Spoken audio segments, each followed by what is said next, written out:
Começando mais um vídeo aqui no canal e hoje eu quero reagir com vocês a alguns vídeos que a gente encontra na internet falando sobre o cristianismo e teologia.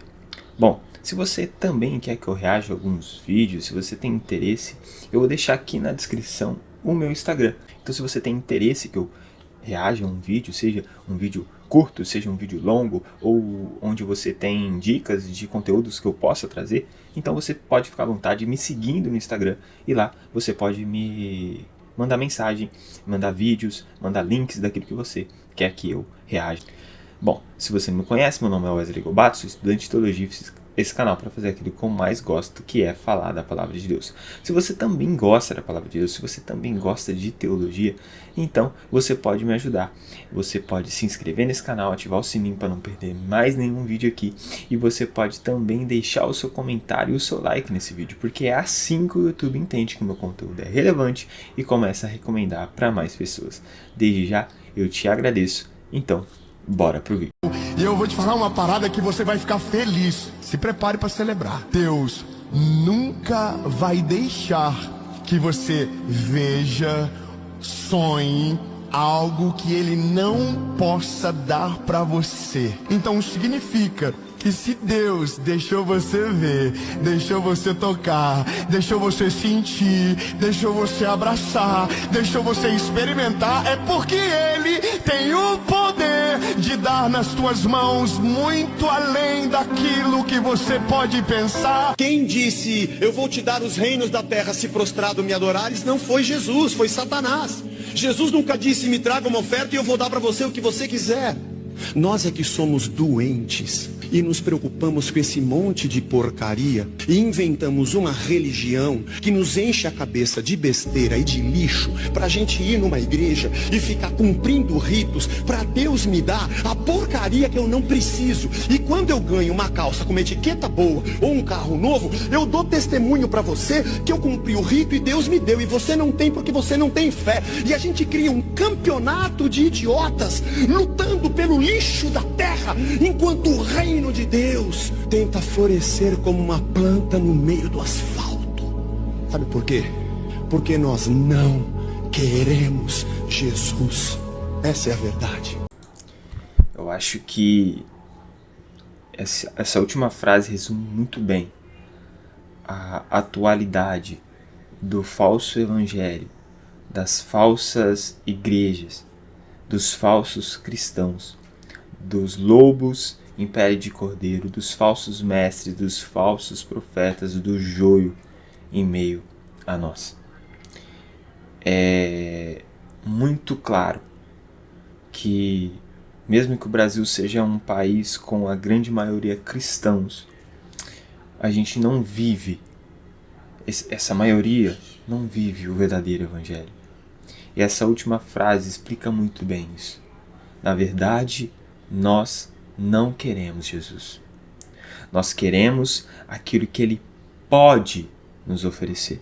Nós queremos aquilo que Ele pode nos dar. Nós somos como a multidão que está seguindo Jesus por aquilo que Ele pode nos fazer.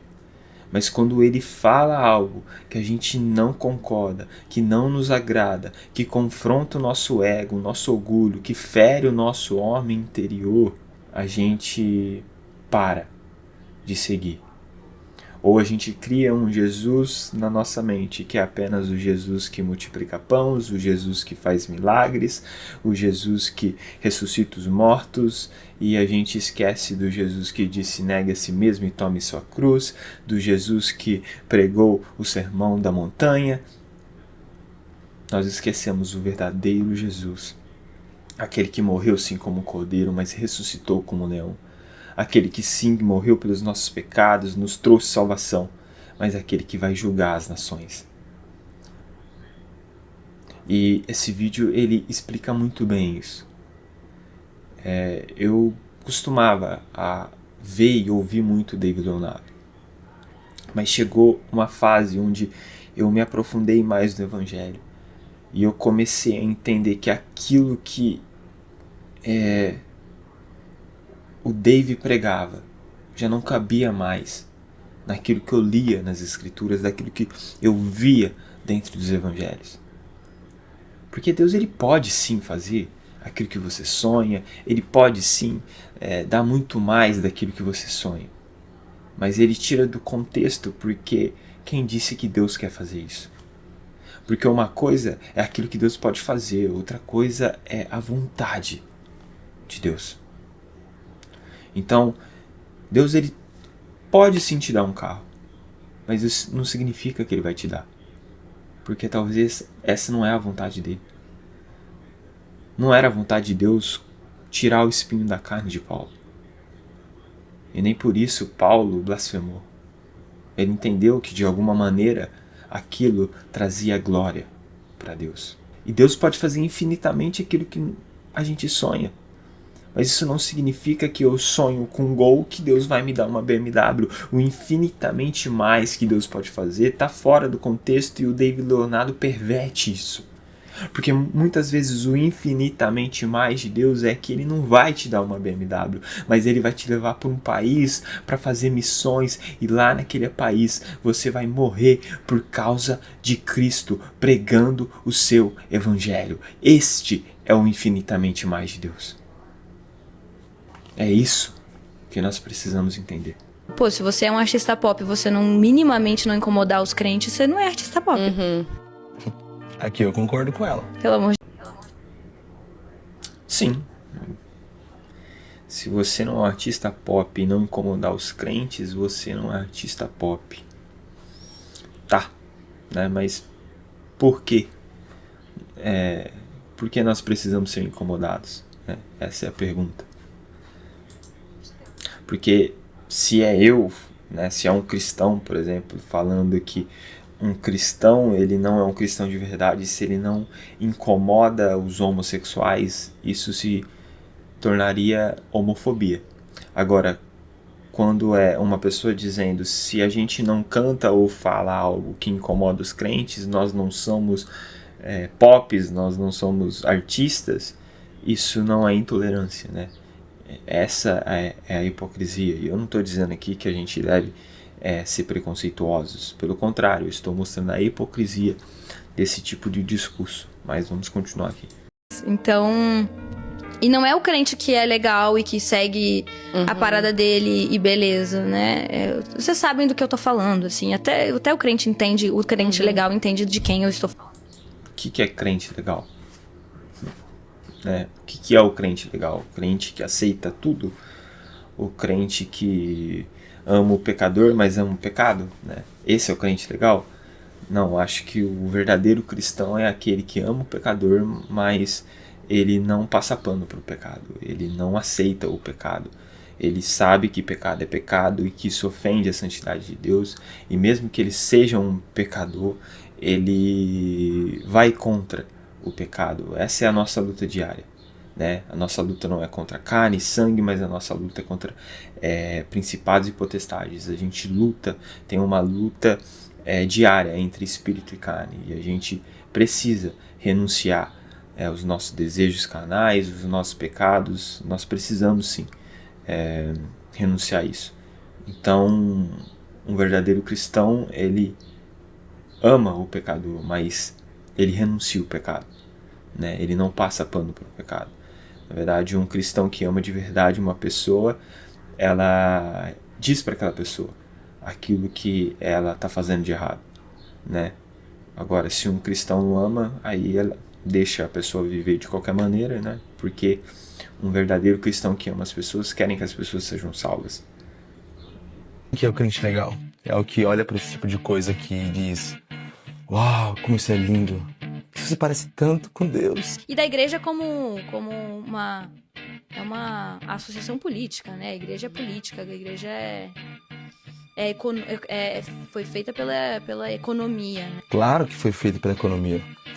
2025 anos atrás, um homem muito capitalista, um homem de negócio chamado Jesus Cristo, criou a igreja, formou 12 outros capitalistas, fizeram da igreja um grande império. Nós sabemos que sim, existem pessoas mal intencionadas, falsos líderes que usam da igreja para a autopromoção, mas generalizar e dizer que isso faz parte de um sistema econômico é no mínimo ofender o fundador da igreja, que é o próprio Jesus. Então, todo esse sistema patriarcal problemático. Sistema patriarcal problemático. Bom, nós sabemos que a igreja tem problemas, porque a igreja é feita de pessoas, e onde tem pessoas, tem problemas. Mas negar a eficácia da igreja para a sociedade é, assim, no mínimo, negar a ciência. Estudos comprovam que a igreja tem participação efetiva na recuperação de pessoas que foram abusadas. A igreja também é a maior responsável pela recuperação de usuários entorpecentes. Além do mais, tem uma pesquisa que a Universidade de Cambridge, lá no Reino Unido, fez, que eu achei extremamente curiosa. A igreja tem papel fundamental em enviar pessoas para o mercado de trabalho. Além do mais, a igreja tem tido participações na recuperação de presidiários, ou seja, uma função que o Estado deveria suprir. A igreja atua visitando, apoiando os encarcerados, fazendo articulações com a família e reintegrando esse cidadão à sociedade. Bom, poderia citar aqui muitos outros dados que comprovam a eficácia da igreja na sociedade, mas talvez a cantora com seu achismo esteja certa. O que ele disse aqui faz muito sentido. Muitas vezes aponta aquilo que tem de errado na igreja e a gente não é cego para dizer que realmente existem muitas instituições aí que se dizem igreja, mas não são igreja, muitos cristãos que dizem ser cristãos e não são cristãos de verdade, que não vivem o evangelho de Cristo de verdade, e são um mau exemplo, né? Onde as pessoas olham e acham que o evangélico, o cristianismo se baseia naquilo. A gente entende que existem esses maus exemplos, mas é igual ele está falando, né? Por que focam tanto nos maus exemplos, mas aquilo que é um bom exemplo, né? Aquilo que realmente é comprovado, né? Como ele diz, pela ciência, né? Aquilo que é bom dentro do cristianismo, o que o cristianismo significa, né? A evolução que o cristianismo trouxe dentro da sociedade, dentro dos padrões morais, né? Aquilo que o cristianismo faz, né? Dentro dos problemas sociais do nosso estado, porque um verdadeiro cristão se importa sim com problemas sociais, né? Um verdadeiro cristão não é um cristão que tenha a sua mente lavada por uma ideologia política, não. Um verdadeiro cristão não diz que um bandido bom é um bandido morto, não. Um verdadeiro cristão está lá no presidiário pregando o evangelho para que aquele bandido seja salvo. Isso é um verdadeiro cristão, que deseja que outras pessoas que são pecadoras, assim como nós que somos cristãos entendemos que nós somos pecadores, a nossa vontade é que todas as pessoas encontrem a salvação em Cristo Jesus. Isso é um verdadeiro cristão. E através desse entendimento do Evangelho é onde igrejas que são verdadeiras igrejas cristãs têm uma influência muito importante dentro da sociedade. Mas isso eles escondem, isso eles não falam, né? Porque eles preferem focar nos maus exemplos para tentar diminuir aquilo que é o cristianismo, aquilo que é a igreja de Cristo. Né? E aí veio todo, é pacto com o diabo. Uau. O que você achou disso? Achei tudo. A descrição perfeita de um artista pop é romantizar as trevas e demonizar a luz? Bom, isso me faz pensar do que Isaías disse há milhares de anos atrás. Ai dos que chamam o bem de mal e o mal de bem, que dizem que as trevas são luz e a luz trevas, que afirmam que o amargo é doce e que o doce é amargo. Bom, no demais, eu deixo para que vocês tirem suas próprias conclusões. Se queres conteúdo como esse que te aproxima de Deus, siga para mais. Ela começa criticando os crentes, aí ela vai para uma crítica à igreja, e aí ela demonstra onde está toda o seu pensamento. Porque ela termina dizendo que é muito legal ser associado a uma artista que tem pacto com o diabo. Isso demonstra que o problema dela não é com os crentes de verdade, o problema dela não é com a igreja, o problema dela é com Deus. Você pode dizer, mas ela acredita em Deus, mas em que Deus que ela acredita? O problema dela é com Deus bíblico, né? O problema dela não é comigo, o problema dela não é com você, o problema dela não é com as igrejas, o problema dela é com Deus, né? Eu creio que é a W. Tozer que diz: tudo na sua vida é influenciado por aquilo que você pensa sobre Deus. Então, a maioria dessas pessoas que fazem altas críticas ao cristianismo, aos cristãos, à igreja, são pessoas que não têm problema com essas coisas, mas têm problema com Deus, né? Por isso que é muito mais fácil para ela ser associado às trevas do que a Deus. Ela prefere Por quê? Porque o Deus bíblico, o Deus que é pregado no Evangelho, ela abomina. Então o problema dela não é com a igreja, o problema dela não é com os cristãos, o problema dela é com Deus. To all the men watching around the world, accept Charlie's challenge and embrace true manhood. Be strong and courageous for your families. Love your wives and lead them. Love your children and protect them. Be the spiritual head of your home.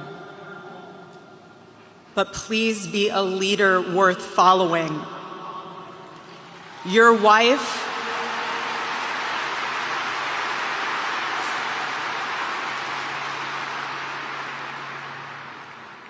is not your servant. Your wife is not your employee. Your wife is not your slave. She is your helper. You are not rivals. You are one flesh working together for the glory of God. And someone... É isso aí. Discurso e no final do discurso fazendo o chamado à verdadeira masculinidade. Excelente. Isso é o seu homem. Um homem é aquele que entende que ele é sim líder, uma figura de liderança, né, no seu lar, né? Mas o líder é aquele que mais serve, né? Jesus nos deixou claro isso. Jesus disse que o papel do homem é amar a sua esposa assim como Jesus ama a sua noiva. Então o homem é o que mais serve. Ele deve servir mais a mulher do que a mulher servir o homem, porque ele entendeu o papel dele, né? E a mulher também deve entender o seu papel, né? E a Bíblia, ela não é machista, a Bíblia não é feminista, a Bíblia, ela faz esse contraste lindo e maravilhoso que infelizmente muitas pessoas não conseguem entender, que a mulher, ela é única com seu papel e que isso é um complemento para aquilo que o homem também é e o papel do homem, né? E juntos, tanto a mulher quanto o homem, eles se completam e assim eles criam um relacionamento que glorifica a Deus, né? Desde o Jardim do Éden está expresso isso, e isso é maravilhoso. Então, homens, aprendam a verdadeira masculinidade. A sua esposa não é sua serva, não é sua empregada. A sua esposa é alguém que você precisa olhar, assim como Cristo olha para sua noiva. O que é acrescentado em servir a Deus? Eu acho que isso não importa. Porque depois que eu passei a servir a Deus, o que mais vai ter valor? Mais dinheiro? Então, Porque eu comprei uma BMW? Porque eu comprei uma calça no shopping em Iguatemi aqui, que custa o salário da maioria das pessoas do Brasil? Isso é que me satisfaz? Eu acho que aqui tem uma chave.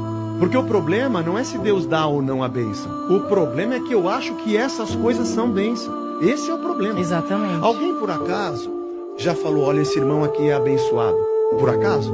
O cara chega na frente da igreja com um carro zero, esse irmão é abençoado. Porque abençoado é uma coisa que é visível aos meus olhos materialmente. Nós somos materialistas demais. Salomão era abençoado. Ah, legal, quer dizer que a irmãzinha, que ora todo domingo, que é uma serva de Deus, que no prédio dela ela testemunha de Cristo, já teve casamento que ela aconselhou no prédio dela, é uma viúva. Os jovens vão lá bater papo com ela, gente já se converteu por ela. Aliás, foi ela que levou o evangelho e aquele menino hoje é um pastor e prega para muitas pessoas. Ela não é abençoada, porque ela chega na igreja de ônibus e porque a roupa dela é velha. E ela só tem um apartamento que ela mora e que é usufruto, porque já deixou a herança para os filhos. Olha que tipo de gente doente nós somos. O que é acrescentado em servir a Deus? A minha avó, ela perdeu seu marido quando ele tinha 33, 35 anos, não me recordo muito bem. E ela já tinha 9 filhos. Ela recebeu propostas de muitas pessoas para ficar com algum dos filhos e ela nunca abriu mão de nenhum deles. sozinha ela cuidou desses filhos. Ela, mesmo não tendo estudo, ela presenteou cada um deles com uma casa, todos os 9. Ela viu algum desses filhos irem, e eu vou dizer que essa mulher, que nunca teve um carro, que nunca teve um estudo, que nunca teve uma profissão que recebia tão bem, não é abençoada. Ela é muito abençoada. Ela é muito abençoada e é uma das pessoas que eu mais admiro na vida. É minha avó. Porque ela sim representa a verdadeira força feminina. Ela sim é uma mulher de verdade. E ela é muito abençoada. Porque ser abençoado não é ter o carro do ano, a casa do ano, o emprego dos sonhos, as viagens dos sonhos. Não. Ser abençoado é você entender que a maior bênção que Deus podia te dar, Ele já te deu, que é o seu filho. Isso é ser abençoado. E a gente chega ao final de um vídeo e a mensagem é essa: que a gente possa entender o que é o verdadeiro evangelho, o que é a verdadeira bênção, o que é o verdadeiro presente de Deus, o que é a verdadeira graça, o que é a salvação em Cristo Jesus. Para que a gente venha se livrar desses falsos mestres, desses falsos profetas, desses falsos cristãos, desses falsos evangelhos, que não representam o evangelho de Cristo. Paulo disse: se eu ou outra pessoa pregar um evangelho que não é o evangelho de Cristo, que seja considerado anátema. Então que a gente possa viver o verdadeiro evangelho, para que a gente não se torne essas pessoas como a Luísa Sonza, que pensa que o cristianismo é uma coisa ruim por causa dos maus exemplos, mas que a gente venha a ser igual o Zé Bruno, que entenda que a verdadeira bênção está em Cristo Jesus, que a verdadeira bênção é poder hoje ser chamado de filho e filha de Deus. Bom, esse é o vídeo de hoje. Você pode deixar mais vídeos para que eu possa reagir, fazer mais vídeos como esse, vídeos curtos como esses, vídeos longos, ou você pode também me dizer qual conteúdo você quer que eu faça lá no meu Instagram. O link está na descrição, você pode me seguir lá e pode mandar mensagem para mim que eu vou ver e vou te responder. Bom, o vídeo fica por aqui e até a próxima.